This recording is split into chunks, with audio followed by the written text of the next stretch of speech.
Gotas de Misericordia presenta el Evangelio de hoy. En aquel tiempo, Jesús se retiró al monte de los Olivos. Al amanecer se presentó de nuevo en el templo, y todo el pueblo acudía a él, y, sentándose, les enseñaba. Los escribas y los fariseos le traen una mujer sorprendida en adulterio, y, colocándola en medio, le dijeron: Maestro, esta mujer ha sido sorprendida en flagrante adulterio.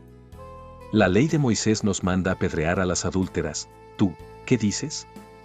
Le preguntaban esto para comprometerlo y poder acusarlo. Pero Jesús, inclinándose, escribía con el dedo en el suelo.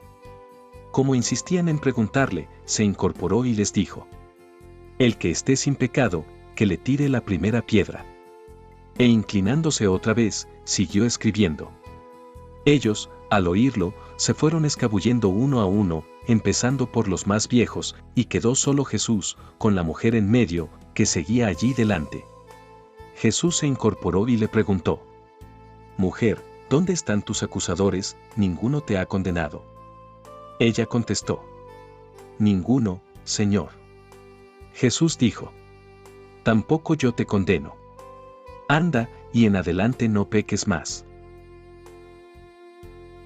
Palabra del Señor.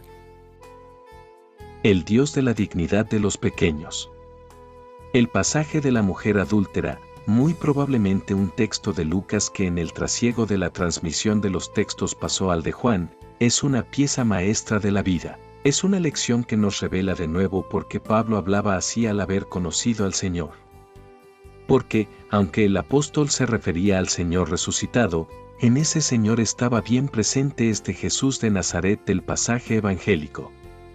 El libro del Levítico dice: si adultera un hombre con la mujer de su prójimo, hombre y mujer adúlteros serán castigados con la muerte, Levítico 20:10, y el Deuteronomio, por su parte, exige: los llevaréis a los dos a las puertas de la ciudad y los lapidaréis hasta matarlos, Deuteronomio 22:24.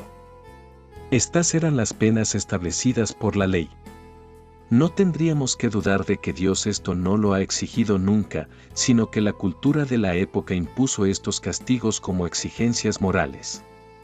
Jesús no puede estar de acuerdo con ello, ni con las leyes de lapidación y muerte, ni con la ignominia de que solamente el ser más débil tenga que pagar públicamente.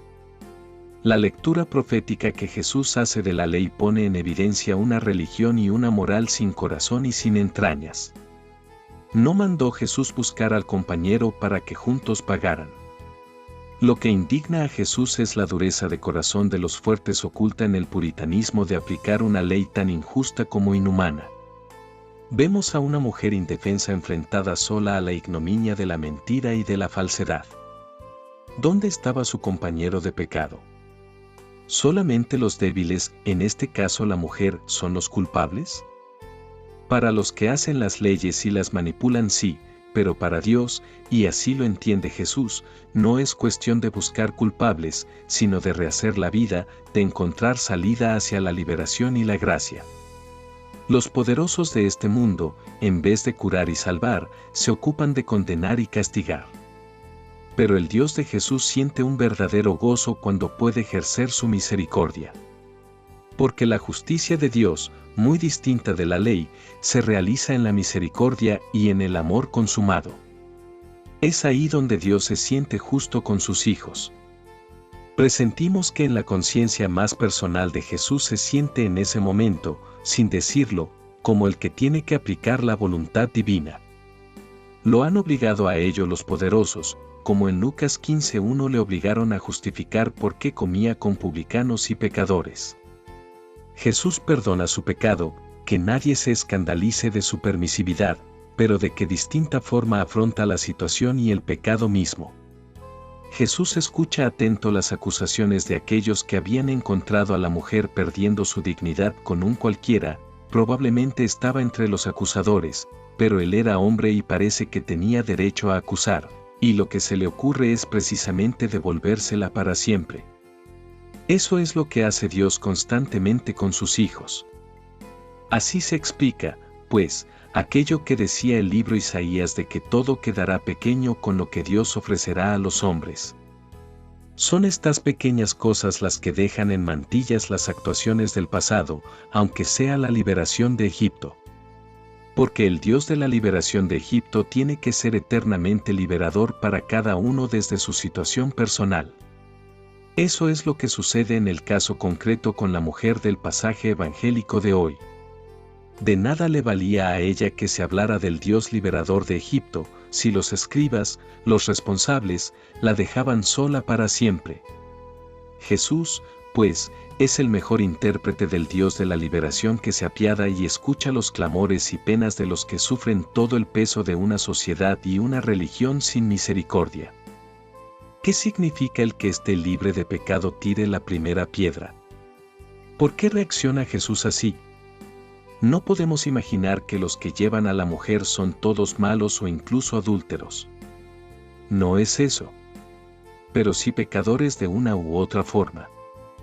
Entonces, si todos somos pecadores, ¿por qué no somos más humanos al juzgar a los demás? No es una cuestión de que hay pecados y pecados. Esto es verdad.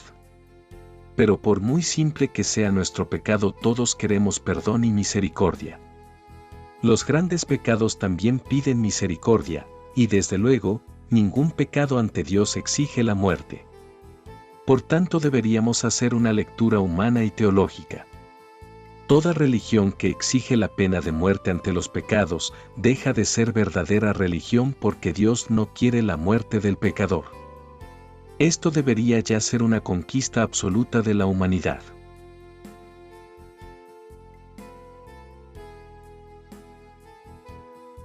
Escuchar el Evangelio cada día nos ayuda a centrarnos en Cristo. Olvidamos fácilmente quién es verdaderamente Cristo y quiénes somos nosotros en Él. Las buenas nuevas despejan la niebla del olvido y nos recuerda lo que Dios ha hecho en la historia y en su pueblo. Meditar en la palabra de Dios y la verdad del Evangelio arraiga nuestra fe, nos hace fructíferos, nos alimenta, nos refresca, nos hace crecer y nos mantiene firme en medio de las pruebas.